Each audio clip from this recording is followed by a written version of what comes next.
Important news articles from Hindu paper dated August 29th, 2023. Displayed here are the list of news articles that we will be discussing today. You can go through it. At the end of the video, you will have the prelims practice questions discussion. So try to watch the entire video, and a kind request to you all those who haven't subscribed to our channel, do subscribe and hit the bell icon button so that you can get regular notification about our current affairs videos. Now let us get into our first news article discussion. Take a look at this news article. This news article talks about the increasing peafowl population in the country in general. Kerala in particular, since 2000 Kerala has witnessed a 150% jump in peafowl numbers. Now what is the reason for the sudden increase in the population of peafowl? Here the article provides some reason for the increase in the population. The first reason is that as the people is more assimilated to the arid region, the overall drying of the weather in India has added its population growth. The next reason for increase in is that people was given a legal protection under Wildlife Protection Act. So the effect implementation of Wildlife Protection Act has reduced the poaching of peafowl across the country. So these are the two main reasons for increase in peafowl population. This is all about the news article. Now in this context, now discussion today, we will see some important points about peafowl from prelims perspective. Now first let us look at this distribution and habitats of peafowl in India. And people is native to subcontinent and neighboring regions. Its distribution spans across India, Pakistan, Bangladesh, Nepal and Sri Lanka. The peafowl prefers a range of habitats including forest grasslands, scrublands and cultivated areas. It mainly prefers dry climatic conditions. And one thing unique about the bird is that it is often found near human settlements. This phenomenon is due to its adaptability to survive in various environments. Okay, this is all about the distribution and habitat of the now let us look at the unique characteristic of the peafowl. Firstly, the peafowl is a distinct dual image. Here plumage is nothing but the feather of peafowl. The male in Indian peafowl, which is called peacock, has a elongated feather with striking colors like deep blue and emerald green. Then in case of females, which is called as peahens, they have less extravagant plumage. The plumage appears with a mixture of colors like dull brown, green and grey. These colors provide effective camouflage to the peahen during the nesting. Now coming to the diet of the peafowl. See, the peafowls are omnivorous. They feed on varied diets including grains, fruits, insects and small vertebrates and the plant materials. Okay, this is all about the characteristic of the peafowl. Let us see the conservation status of the peafowl. Indian peafowl is listed as least concerned in the IUCN Red List of threatened species. This status indicates that this status is not currently facing imminent threats of extinction, but in the region. But the Indian government has placed it in the Schedule 1 of the Wildlife Protection Act of 1972. This is to provide a maximum protection to the peafowl as it faces certain threats in India. Okay, this is all about the conservation status. Now coming to the threats to Indian peafowls. The first foremost threat, habitat loss. This is due to rapid urbanization, agricultural expansion and deforestation. See, the habitat loss has resulted in fragmentation of their natural habitats. The next threat is hunting. Despite legal protection, hunting and poaching for their feather, meat and body parts continue to pose a threat to Indian people. And then the last major threat is predation. The egg and chick of the Indian peafowl are susceptible to predation by various animals. This further impacts the population of Indian peafowl.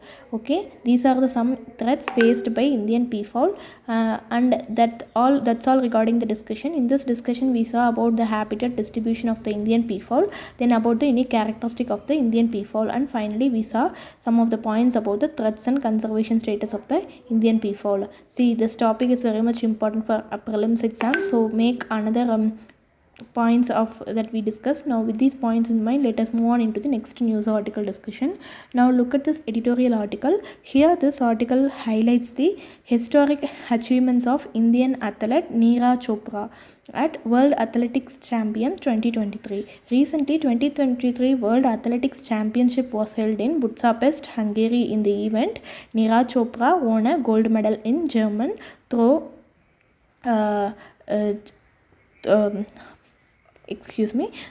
he became the first Indian to win gold medal in javelin throw at World Athletics Championship. This is the India's third medal at World's Athletic Championships. First medal was won by Anju Bobby George in 2003, and the second medal was won by Neeraj Chopra, and the last Neeraj Chopra won his silver medal in javelin. So, and this year he came at the first place and he won a gold medal. This year second place was secured by Pakistani athlete. He won silver medal, which is a Pakistan's first ever medal at World Athletic Championship. This is all about the event. Here the author of the editorial was worried over the poor performance of some of the Indian athletes. So the author suggested a review of training by Athletics Federation of India and Sports Ministry. This is all about this editorial. Now let us see some basic information about a World Athletics Championship. The World Athletic Championship is an international track and field event. It is one of the most prestigious competition in athletics. It provides an additional opportunity to athletes to compete on the world stage outside of the Olympics. See, the World Athletics Championship covers a wide range of track fields and combined events like running, walking, jumping and throwing. Now that first World Athletics Championship took place in Helsinki, Finland in 1983. Until 1991, the event was held once every 4 years. Then from 1991, the event is being held every 2 years. That is, the World Athletics Championship is a biennial event. Okay, now talking about the events under World Athletics Championships. See, the championships has a variety of events including sprint, middle distance, long distance, and races, hurdles, relays, high jumps, long jumps, triple jumps, shot put, discus throw, intros, javelin throw, cross country races. Okay, now who organizes this? The World Athletics Championship. See, the World Athletics Championship is being organized by World Athletics. It is an international sports body that governs the sport of the athletics. It was formed as an international Amateur Athletic Federation in July 18, 1912 at Stockholm, Sweden in 2001. International Amateur Athletic Federation was renamed into International Association of Athletic Federations. Then in 2019, International Association of Athletic Federation was finally renamed into World Athletics. Okay, despite the organization was formed in Sweden, it is now headquartered in Monaco, which is a European country. Okay, currently the World Athletics has 214 member federation. I know that India is also a member to the organization. See, in addition to the World Athletics Championship, the World Athletics also organizes World Under 20 Championship and the World Under 18 Championships to promote youth participation in athletics. Okay, that is all regarding this discussion. In this discussion we saw about the recently held World Athletics Championships 2023. Then we saw some basic information about World Athletics Championships and an organization named World Athletics. Of these points in mind, let us move on into the next news article discussion. Take a look at this news article from the opinion page. This article talks about the need of comprehensive sexuality education in India. As you all know, sexuality is an integral part of the human life. But how many are educated about sexuality and how many are aware of sexuality? This is the question here. According to SCORE's Global Education Monitoring Report, only 20% of the countries have laws and 39% of the countries have a national policy that specifically addresses the sexuality education. Among other countries which neither have a law nor have a national policy regarding sexual education. Now, with this background in this discussion, let us see what is comprehensive sexuality education, then why India needs it, and then what are all the challenges associated with the imparting sexual education in India, and how the problems can be solved. Okay, this is what the plan. Now, before getting into the discussion, the syllabus regarding the discussion is highlighted here. You can go through it. Now, let us begin with the what is comprehensive sexuality education. See, basically, sexuality refers to a sexual feelings, thoughts, attractions, and behavior of one person towards the other. The person now coming to the comprehensive sexuality education. See, comprehensive sexuality education, which is in short called CSE, is a program where young people are educated about their sexuality by providing accurate and age appropriate information. Here the term comprehensive means the program covers a range of topics on the sexuality and the sexual and reproductive health throughout the childhood and adolescence. See, according to UN Global Guidance, comprehensive sexuality education should start from the age of 5 along with the formal education through an established curriculum. And as I already said, information provided should be scientifically accurate and it should be tailored for different ages.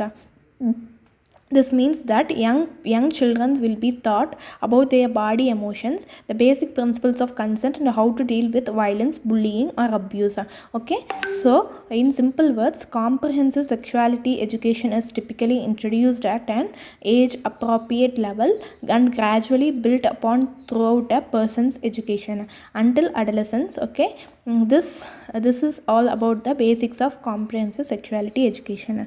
See, the comprehensive sexuality education program has various impacts. See, the impacts and needs for such a program are the same. Now we will see them one by one. Firstly, providing accurate information on sexuality helps the individual to make informed decisions about their sexual health and well-being. Secondly, learning about sexuality aspects helps the individual to develop the skills that are required to establish and maintain a respectful and consensual relationship. Thirdly, assist informations about contraceptions and safe sex practices can help to reduce the number of unintended pregnancies.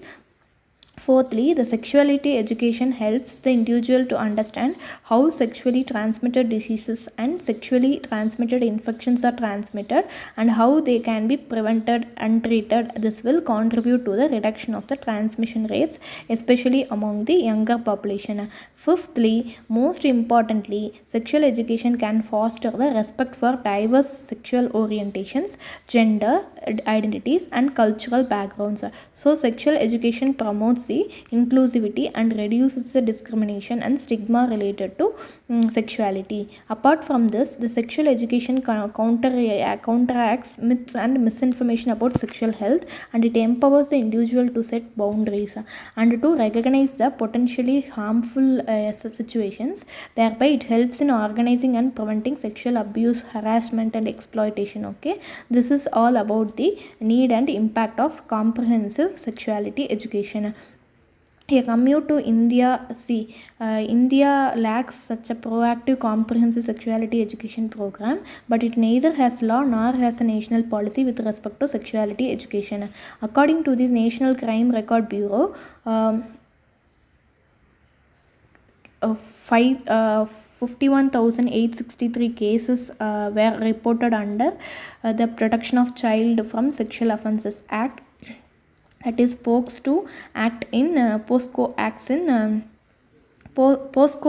2000 2021. Of the 51,863 cases, and 33,348 or 64% of sexual assault cases, even if several state governments formed policies, they were not socially accepted. Well, some says the program sexualizes the children, and others says that the program violates the Indian values. See, our traditional values are often shaped by patriarchal and hierarchical social structures.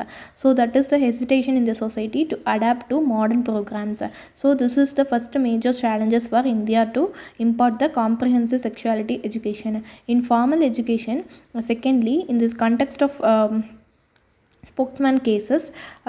Consensual adolescent relationships are frequently criminalized in India. So the High Court of Madras and Delhi and Meghalaya asked the government to reducing the age of consent, which is 18 years. See, actually this happens due to lack of awareness about the sexual consent among adolescents. When the adolescents are educated about the sexual consent, they themselves can identify where they are exploited and abused. This in turn will reduce the criminalization of consensual adolescent relationships.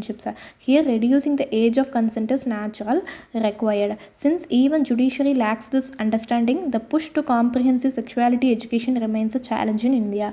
Thirdly, teacher actually lacks the knowledge to talk about diverse topics included in the comprehensive sexuality programs. See, the capacity building of teachers is very important to impart the sexuality education in India, but educating the teachers in the first place remains a challenge in India. So this is another challenge. And finally, the author concludes by saying that responsibility of sexual education is vested with the state government in India. So the states have the freedom to develop their own creative curriculums, and the curriculum can be developed within the framework suggested by the United Nations Population Fund. Additionally, the judiciary can persuade the government to formulate a national policy which can act as a guidance to the state governments in imparting sexuality education.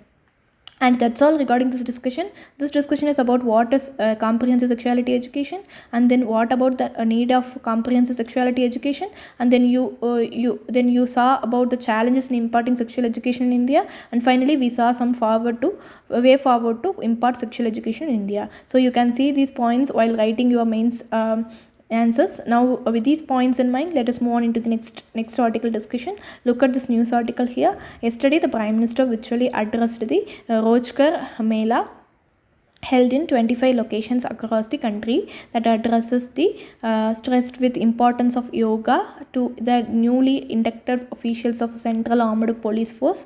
This is all about the news article. Now in this context, let us learn some points about Rozgar Mela in its significance and its significance in reducing unemployment in India. Now let us start with the objectives of Rozgar Mela scheme.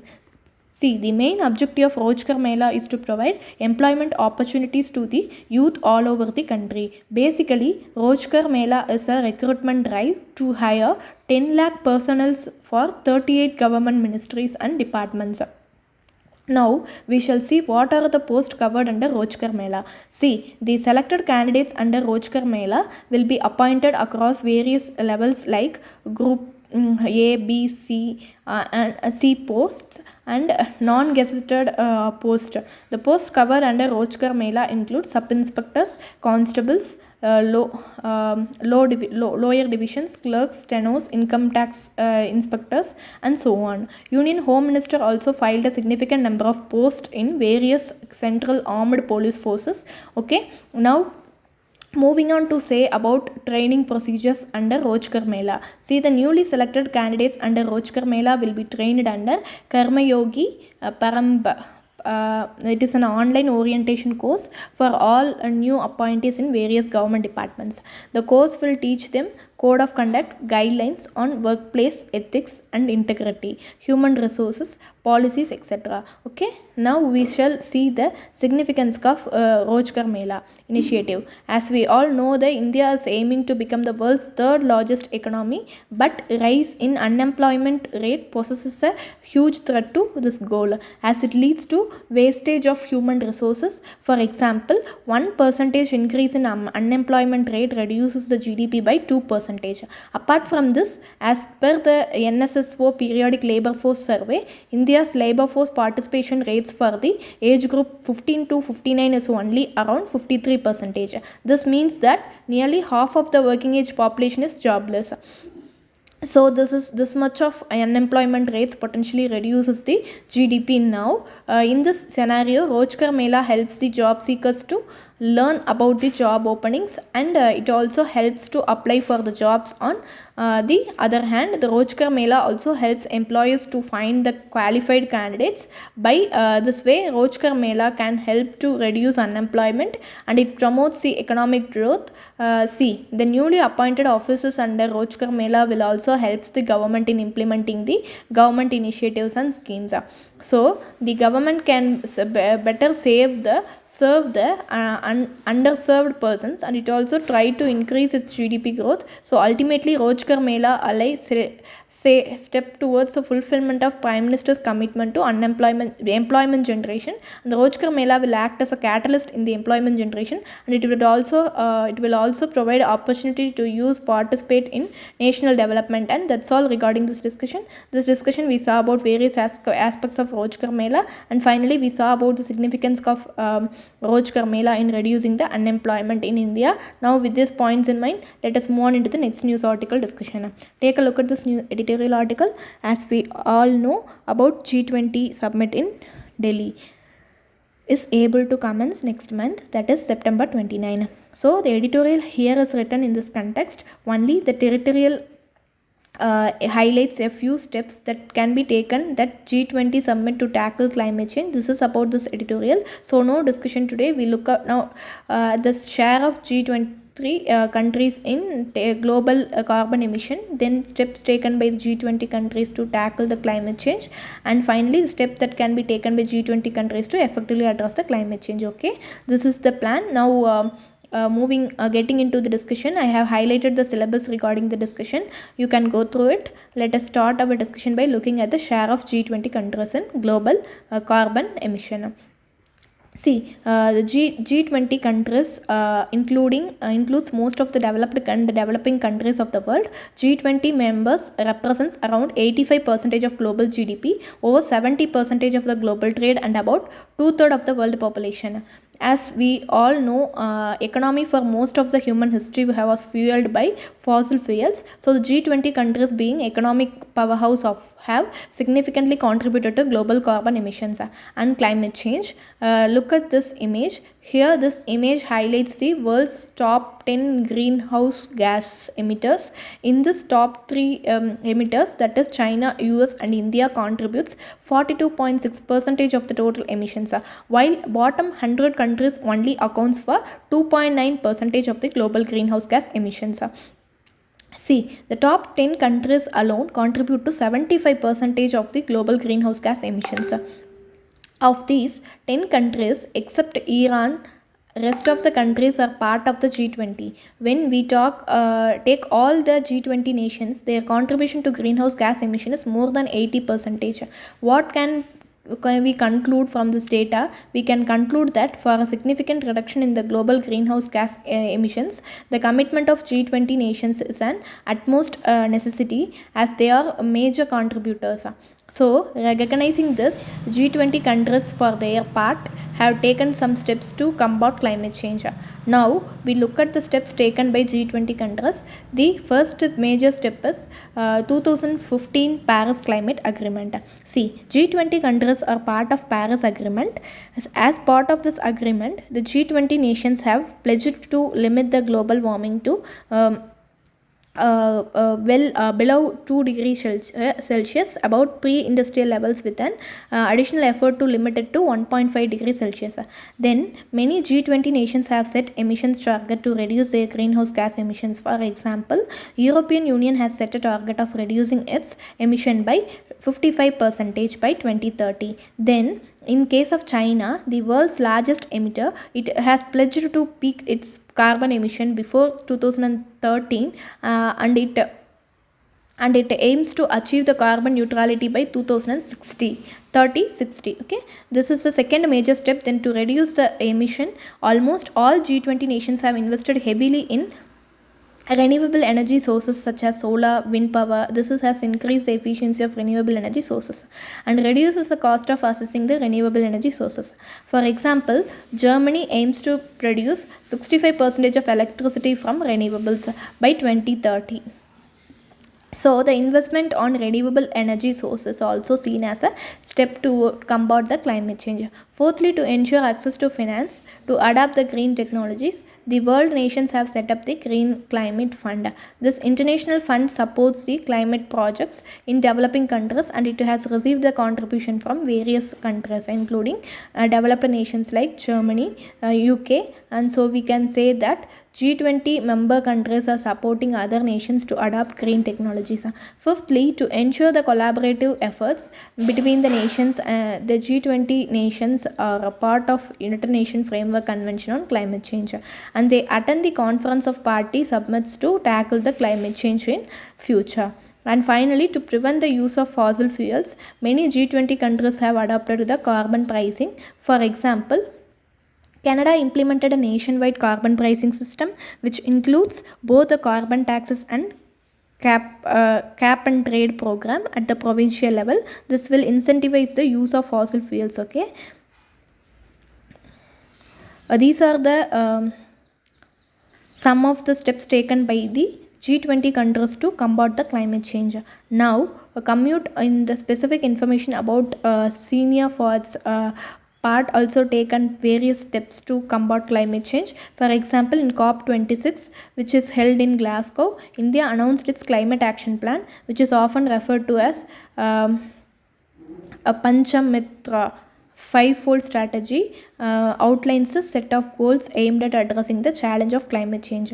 As a part of the Panchamitra, India aims to achieve the 5 goals. The first goal is to reach the India's non-fossil fuel energy capacity to 500 gigawatt by 2030. The second goal is to meet the 50% of India's energy requirement from renewable energy by 2030. Then the third goal is to reduce the total projected carbon emission by 1 billion tons from now onwards till 2030, and the fourth goal is to aim to reduce the carbon intensity of Indian economy by less than 45% by 2030. The most importantly, the fifth goal aims to reach the target of net zero emission by the year of 2070. Okay, through the Panchamitra initiative, India outlines a set of goals to address the climate change. Apart from this, in COP27, India targets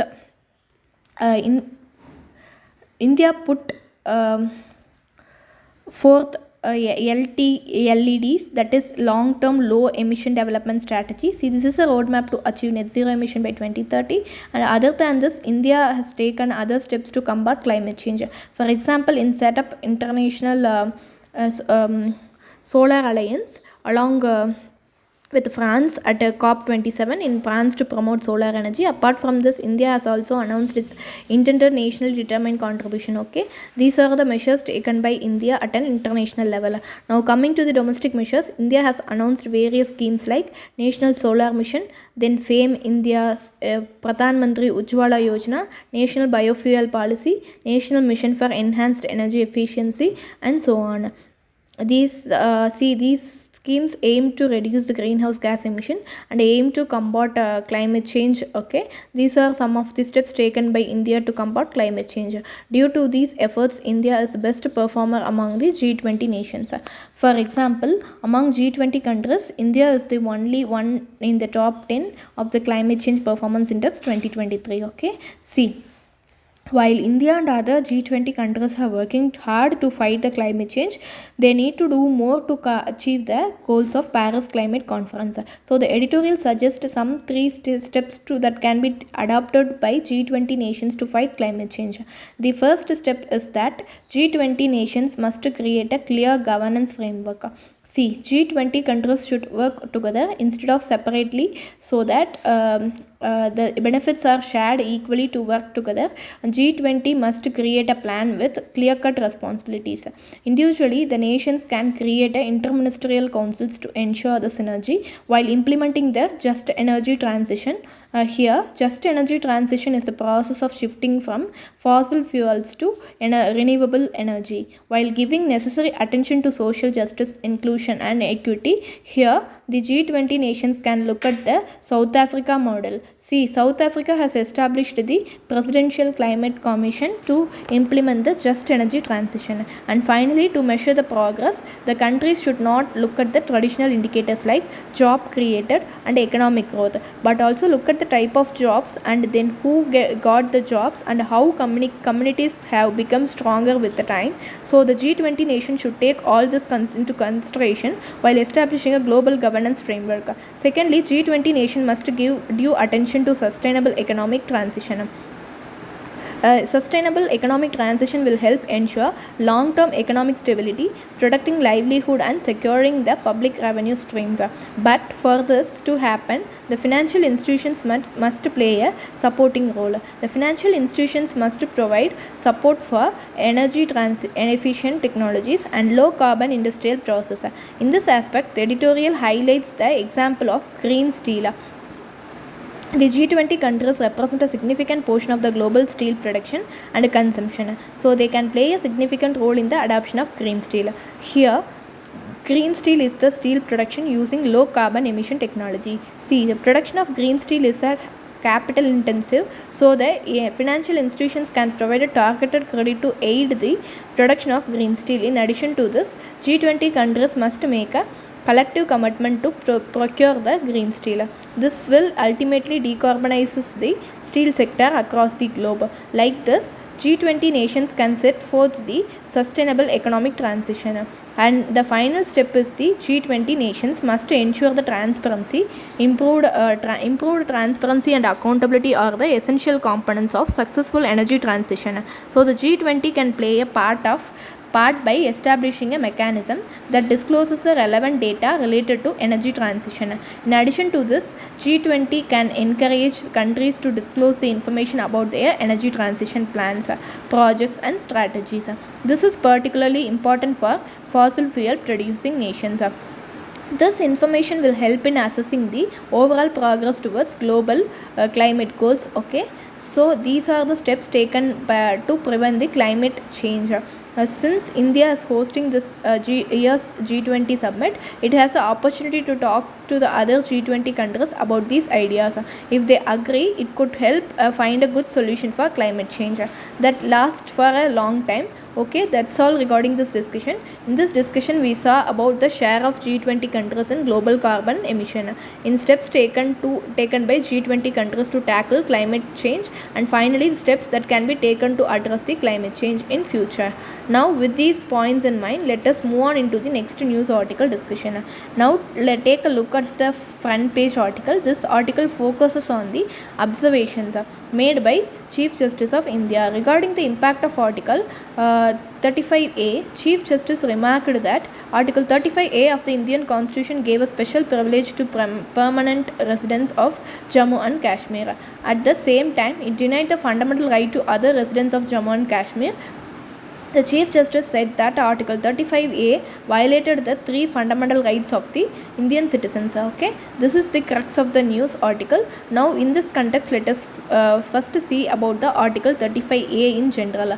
Then fundamental rights that are violated by Article 35A. Now, let us start with the Article 35A. Article 35A was added to the Indian Constitution by a presidential order in 1954. This order was issued under Article 370 of the Indian Constitution. See, Article 370 of Indian Constitution grants a special status to Jammu and Kashmir. Okay. Now, coming to the Article 35A, it provides a special rights and privilege to the permanent residents of Jammu and Kashmir. As we all know, these special rights that were granted to Jammu and Kashmir was revoked by the government of India in 2019. So, some peoples have filed several petitions in Supreme Court challenging the removal of special status that were provided to Jammu and Kashmir under Article 317. And the Supreme Court is now hearing the cases, and it recently observed that Article 35A, which was issued under Article 370, violates several fundamental rights of the Indian citizens. Okay, now what exactly does the Article 35A says?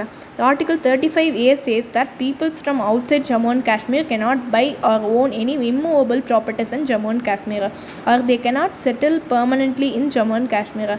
The Article 35A also suggests that non-permanent residents of Jammu and Kashmir cannot get scholarships or employment opportunities under Jammu and Kashmir government.